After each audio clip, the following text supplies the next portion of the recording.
In this video, I'm rolling with Mike and John. They're two blue belts at the academy. I'm rolling with Mike with gi and John with no gi.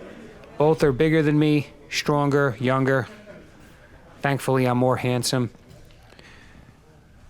I have another video with Mike. I'll put the link in the description. So this is actually Mike round 2. Mike was a good white belt competitor, and now he's a good blue belt competitor. And I think some of what makes him so good at that level is he goes easy and experimental when he rolls, even if it means getting his guard passed. He won't just let somebody submit him, but he goes in a manner in which he feels out the position and he's learning instead of just jumping all over somebody, not learning anything. Maybe you get the submission, maybe he doesn't. He's not that type. So here I'm breaking his posture by pulling his collar down, but I'm trying to do all of this without using a lot of effort. I'm living by the same rules that he lives by. Here I was able to sweep him over. That was a really good sweep. I think it was like an improvised shin sweep. So now I'm looking to get my knee and elbow around his legs to one side. And I was able to do that. I'm in like a reverse scarf. I apologize that we went off the mat there. It's amazing, no matter where I set the camera up, if there's one small corner we can go, we find it.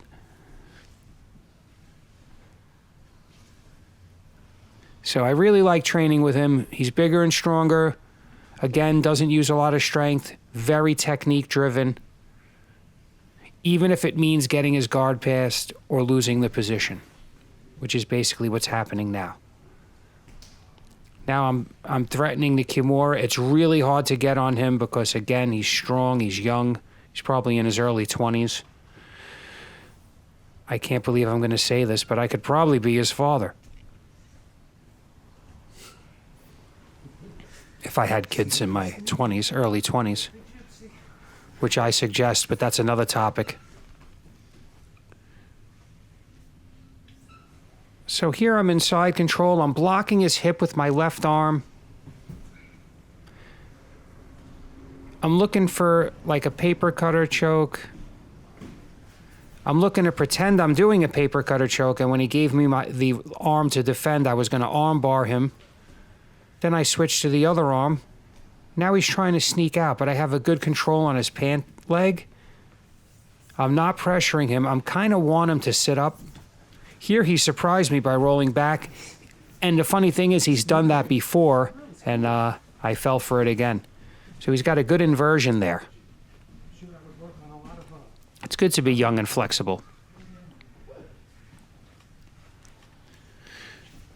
So here again, I'm passing his guard. I slip my leg out past his hook. I'm doing 2-on-1 on the leg and foot control. And now I'm where I like to be. I'm feeding the collar for the possible collar choke threat while giving him a dilemma with the arm bar. He chose the arm bar, but I couldn't finish. He does a great job of defending. And when he wants to use, I'm not saying he's not good at technical defense, but I would say his defense is mainly strength at this point. So when he feels I'm going to submit him, his strength goes to 100%. Again, I can't blame him. I want to submit someone that's going full force.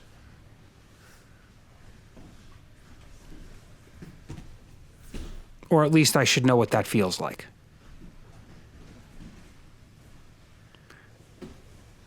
So again, I'm looking to feed the collar, armbar position. This time I fall back to take the armbar. I cross my feet because I have his arm trapped and I don't want him to bring his left arm to the mat. He does a great job resisting me here. Again, because he knows it's coming and he's stronger. So if he knows it's coming and he's stronger, I have to catch him by surprise. And I'm not. So I try to do the reverse armbar or inverted armbar, whatever you want to call it, pulling the elbow down.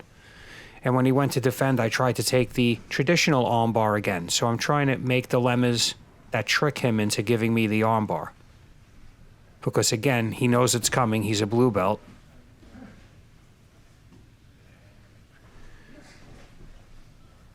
So I'm looking to go up to the end of the wrist where the hands meet to break the grip.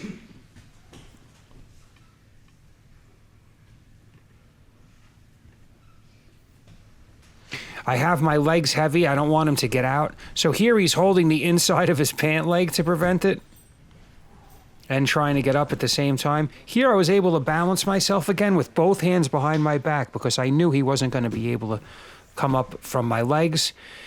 Here, when he finally popped up and went to turtle, I went right to his back. Again, this is a pattern I've seen before many times. It's an ability to anticipate. Here he's trying to shuck me off, but I'm using the mat to keep my waist and hips on his back with my hook in. Here again, I'm pulling him to the side. I'm looking for either an armbar or an Americana, and that ends the round. Always great rolling with Mike. He's a young, calm guy with a good head on his shoulders. So check out our other video. I believe it was in the gi also. It's my responsibility. So this one,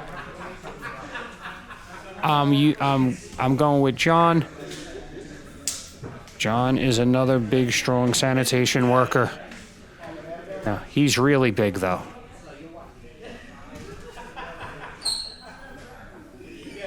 He's probably, I don't know, 230. So he outweighs me by at least 50 pounds. And he's super strong. He works out all the time. In addition to, obviously, sanitation work. New York's strongest, as we call them. We call them that for a reason. And his game is strength-based, which I can't blame him when you're big and strong like that. Like I call it the curse of strength. You will end up having more of a strength-based game. So here he's looking to wrestle up. I snapped his head down and went right to a knee cut position. The problem with big, strong guys is any mistake you make is amplified, and it becomes much worse than it needed to be. And it becomes hard to come back from. So here I'm looking to climb him. I'm looking to flatten his thigh with my pressure and try to kick my legs around, but he does a good job of holding me off and making frames.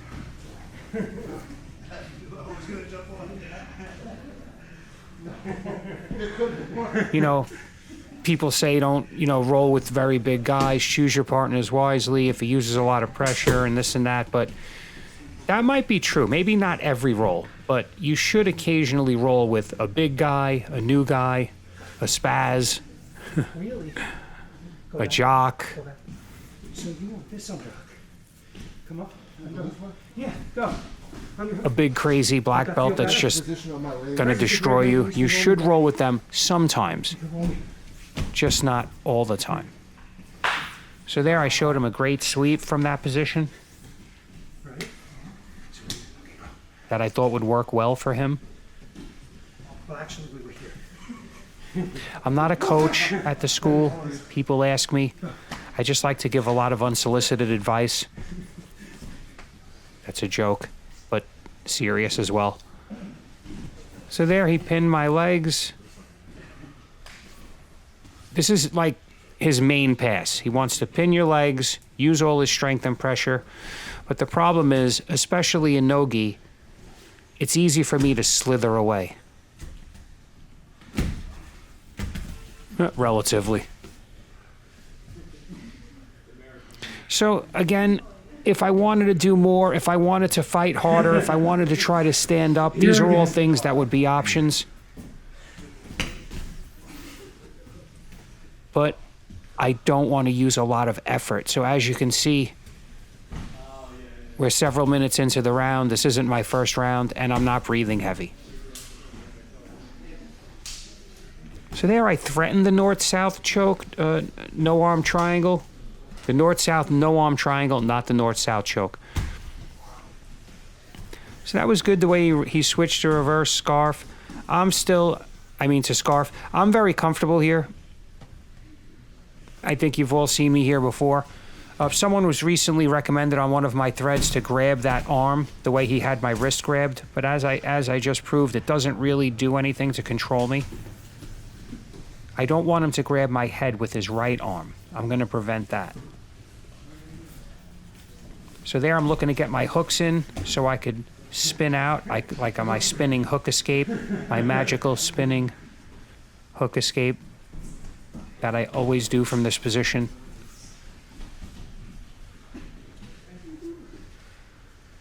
I've refined it over the years. So here I'm letting him climb me.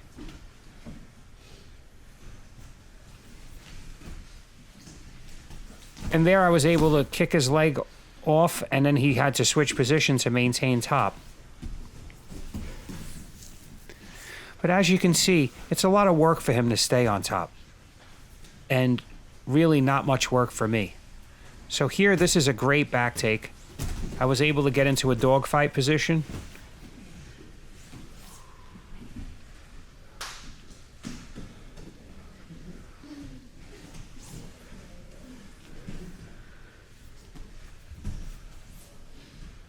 Basically, I got my guard back, and I'm waiting for him to make a mistake. So I was a little early on the back take. It's coming up right now. Again, he loves this pass. He wants to squeeze my legs together and pass, but it's easy for me to squirm out. And this time when I squirm out, he made the mistake of giving me his back. So I'm trying to pull him on top of me, but I can't because he's so much bigger and stronger. So he tries to escape to the side, and I go into the arm triangle position, end mount. He's so strong. I mean, it's even though he's so vulnerable here, I couldn't finish it. I couldn't isolate the arm the way I needed to. He brought in his other arm for defense, and that ends the round. But I want to thank you all for watching. Please like, and if you haven't already, subscribe.